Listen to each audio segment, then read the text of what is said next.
भाग एक, समय की दौड़ 0-5 मिनट। आर्यन एक बड़े शहर के कॉर्पोरेट ऑफिस में काम करता था। उसकी जिंदगी एक अंतहीन दौड़ जैसी थी। उसे हमेशा लगता कि 24 घंटे बहुत कम हैं। वह न ठीक से खाना खाता, न अपने परिवार से बात करता। एक दिन ऑफिस से घर लौटते समय उसकी पुश्तैनी घड़ी बंद हो गई। वह घड़ी उसके दादाजी की आखिरी निशानी थी। वह शहर की एक पुरानी गली में गया जहां वक्त के सौदागर नाम की एक छोटी सी दुकान थी। वहां एक बूढ़े बाबा बैठे थे जिनकी आंखें बहुत चमक रही थीं। भाग 2, जादुई घड़ी का उपहार 5-10 मिनट। बाबा ने आर्यन की घड़ी देखी और मुस्कुराए। उन्होंने कहा, बेटा, तुम्हारी घड़ी नहीं, तुम्हारी जिंदगी की सुइयां थक गई हैं। बाबा ने एक पुरानी सुनहरी जेब घड़ी पॉकेट वॉच निकाली और आर्यन को दी। बाबा ने कहा, यह एक जादुई घड़ी है। इसमें एक बटन है। जब भी तुम इसे दबाओगे, समय तुम्हारी मर्जी से रुक जाएगा या तेज हो जाएगा। लेकिन याद रखना, जो समय तुम छोड़ दोगे वह कभी वापस नहीं आएगा।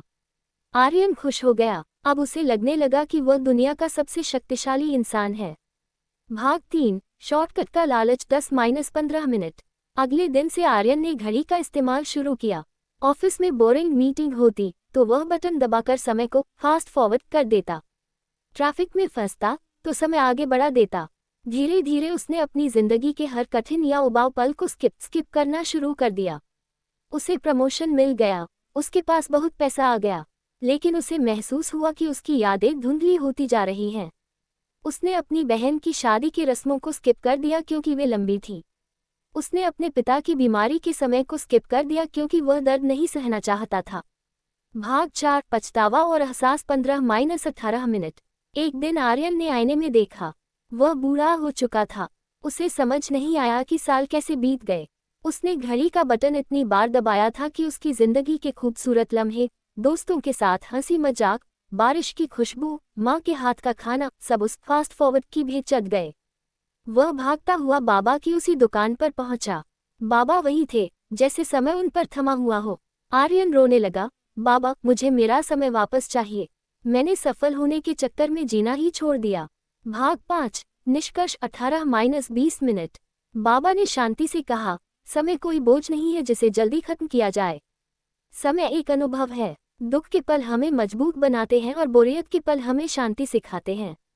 बाबा ने आर्यन की पुरानी पुश्तैनी घड़ी उसे लौटा दी। जैसे ही आर्यन ने उसे छुआ, उसकी आंख खुली। वह अपनी ऑफिस की डेस्क पर था। वह एक सपना था, लेकिन उसकी सीख असली थी। उस दिन के बाद आर्यन ने दौड़ना छोड़ दिया। उसने ऑफिस के बाद फोन बंद कर अपनी माँ के साथ चाय पीना शुरू किया। उसने सीखा कि जिंदगी की खूबसूरती मंजिल तक पहुंचने में नहीं, बल्कि रास्ते के हर छोटे पल को महसूस करने में है। सीख, समय को काटने की कोशिश न करें, बल्कि उसे जीने का प्रयास करें। हर पल की अपनी अहमियत होती है।